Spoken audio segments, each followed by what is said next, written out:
You're not failing because you're unlucky. You're failing because of the way you're living your life. Every day, you do certain set of actions which quietly decide your future.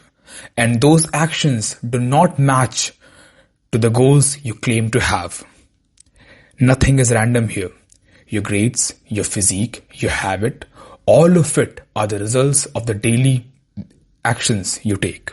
You see, the daily actions here form your identity. And that identity gives you the results. So if you do not change your daily actions, your results don't change. And if you do change your daily actions, your results do change.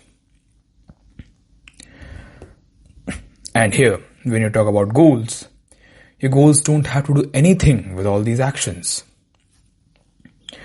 And we have a very clear analogy by James Clear over here, which is person A is a winner and person B is the loser. Both had the same goal to win the race. But did that change anything? No. Having goals does not change a single thing. What changed was the system. The system of person A was different from the system of person B. And that system made person A win and that system made person B lose. So the goals were same, but the systems were different. Your goals don't separate you. Your systems do. Now we have three options here. We have three problems which we face while finding the system, while forming the system. So let's dive into them one by one. People admire the outcomes, but they avoid the lifestyle that creates them. You see the physique, you do not see the years of training that was put behind that. You see the grades, you do not see the hours of concentration that was put behind that. You see the fame, you do not see the years of no one knowing them and the years of struggle that was put behind that. You see, everyone thinks that success is glamorous, success is shiny like these trophies, the money, the report card. But my friend, often it isn't. Success is repetitive, success is boring, and success is time-taking. This is what creates success. You having a goal that I want a trophy, you having a goal that I want a report card, you having a goal that I want money is not going to get you to that goal. These processes, this repetition, this boredom, this time taking, the amount of time you put while being bored, while repeating the same things, this is what going to get you to the success, not making an outcome. James Clear explains it with a very clear analogy of a boat and the rudder and the oars. You see, the rudder, this is what gives the direction to a boat, and this is your goal. This is what a goal does to you. It gives you a direction. These are the oars, the system which makes the move, which make the boat move. It creates the movement. Doesn't matter you have a goal or not. If you row, you will move forward. And doesn't matter. And if you do not row, you are not going to move forward. Doesn't matter how solid your goal is. Often people hold the rudder and they think that they're moving forward. No, my friend, you are not going to achieve your goal by holding the rudder, by having a goal. A goal does not make you move. The systems do. The daily behavior you do makes you move. So if you want progress, you have to use these oars, not these rudders. Have the goal, that is one thing, that is the first step. And if you want to move forward, you have to create systems and you have to follow those systems. So what's the fix for it? Well, it's quite simple and easy. You have to ask yourself this simple question. This goal requires me to tolerate dash.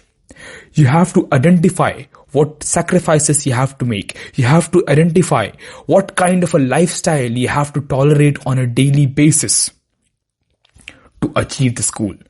For example, let's take a very basic example, which is of studies. You see, if I want good grades, what do I have to tolerate? I have to tolerate 5 hours of daily study, 5 hours of concentration, right? That is what you have to do, accepted or not. If you accept the 5 hours of concentration, my friend, that is only when you reach near to your goal. Because if you're not ready to accept the lifestyle, you're not going anywhere. This is a very simple fix to this problem. Use this statement, write your goal, identify your goal, and after identifying your goal, identify the kind of lifestyle you have to live to achieve that goal, and then see if you're ready to accept it or not. Let's assume you're ready to row. You've accepted that this is the kind of life I have to live to achieve my goal. And still there is a very high possibility that you will fail. Do you know why? Because here we are with the second problem. You want to do everything all at once. You want to be good in studies, you want to have a good fitness, you want to improve all your skills, you want to be good in business as well, you want to have a social life as well, you want to learn another language as well, you want to learn an instrument as well. All these things you want to do at once. Well, having a numerous amount of goals is not ambition, it's fragmentation. Because you have limited amount of resources and you cannot have lots and lots of goals and you cannot divide your attention into everything and achieve it actually. Well, we have a cleaner way to understand it. You see, let's take an example of a rose bush. A rose bush has more buds than it can sustain. Now, if you want good flowers from the rose bush, what the gardener does? The gardener prunes the rose bush. He cuts out all these buds and leaves only 3 to 4 of them so that they can grow out. Well, that does not mean that these buds are useless, these buds are wastage, they are bad. No, they are not. But if the gardener wants flowers, he had to make the decision to cut out these buds so that he can have these 3 flowers at the very least. That is what you have to do. If you have too many goals, you have too little progress. And if you have focus and strong blooms, the progress is significant. It is that simple. And yet you do not do it.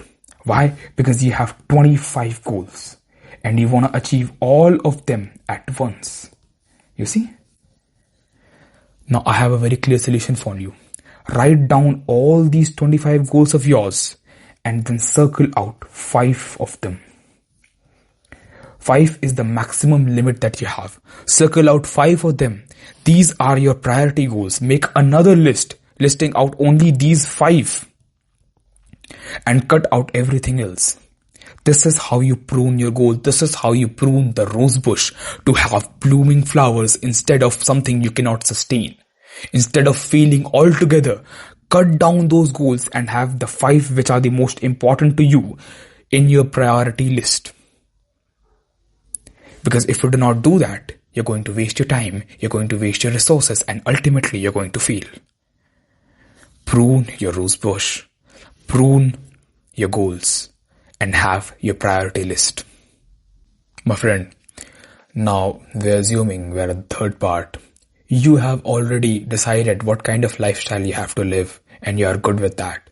You have already pruned your bushes and now you have already pruned your goals as well. You have the priority list of what are the goals you're going to follow and you're not going to have any other goal besides those 3, 4, 5 goals. Now there is a very important thing which is the third reason why you might fail and it plays a very important role as well. So pay attention to that as well, which is your environment. You want to do the job which your environment should be doing.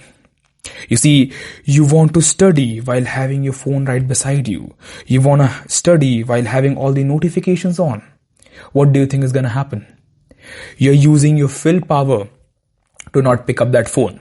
As a result, you're wasting your energy, you're wasting your time, and you're not studying as well, you're not touching that as well, and eventually you fail because all your attention was here, all your energy was being wasted here, right?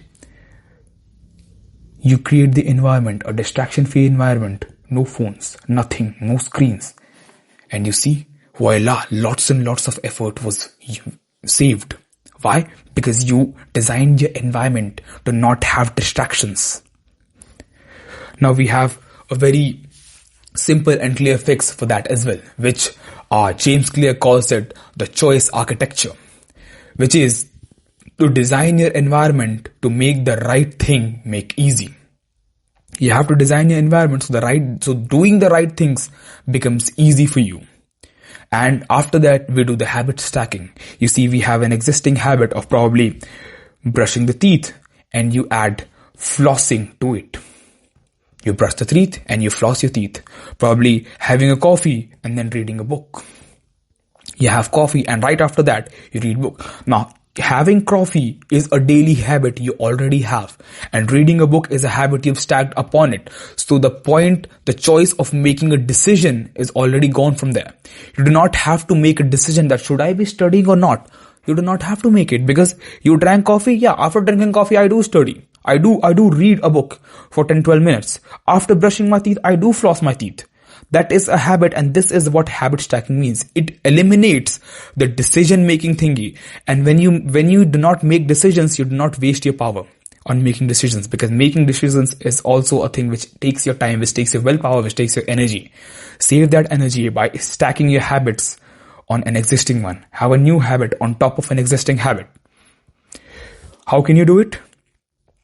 First of all, to summarize the whole point, you have to do two things. First of all, you have to design your environment, remove all the distractions, and then you have to stack habits on top of it. For example, remove your phone whenever you're going to sleep. Remove your phone whenever you're going to study. Yeah. The second thing you can do is have the desk facing a blank wall. Now, why am I saying you have to have a desk facing a blank wall? Because if you're facing a blank wall, there is nothing for you to think about. No window to see outside, no doors to see outside, no screens in front of you to see into them. There is nothing you can do except work. So place your desk facing a blank wall, and then when you sit on the table, you have nothing else to do because nothing else in your line of sight. And all you have to do is study, study, and study. The book on the bed, keep your book on the bed. It is a habit stacking. You go on the bed on a daily basis, you go to sleep. Have a book right beside you so that you can study before sleeping. This is habit stacking. This is eliminating distractions from your environment, and this is designing your environment for success. This is designing your environment for work. If you want your environment to do the heavy lifting, you have to do these things. Save your time. You see, use the statement. After this, I will do this for 10 to 20 minutes. After going to bed, I will read book for 10 to 20 minutes. It is that simple. Here's the pattern. You fail because you change the goals without accepting the lifestyle. You fail because you have too many goals and you divide your attention into all of them and you get nothing done. You fail because your environment makes the wrong choices easy to make. Change these things and you'll see how you're getting closer and closer to your goal, how getting closer to your goal is becoming effortless. It's becoming easier than it was before. It's becoming not a mystery, but actually what you understand. It's very logical. If you have goals, but you do not have the systems, you achieve absolutely nothing. But when you have goals and when you have the system, you progress. Stop holding the rudder and start rowing. Because if you do not row, you do not progress. If you do not progress, forget about achieving any goals, dude. Start rowing. Get to work.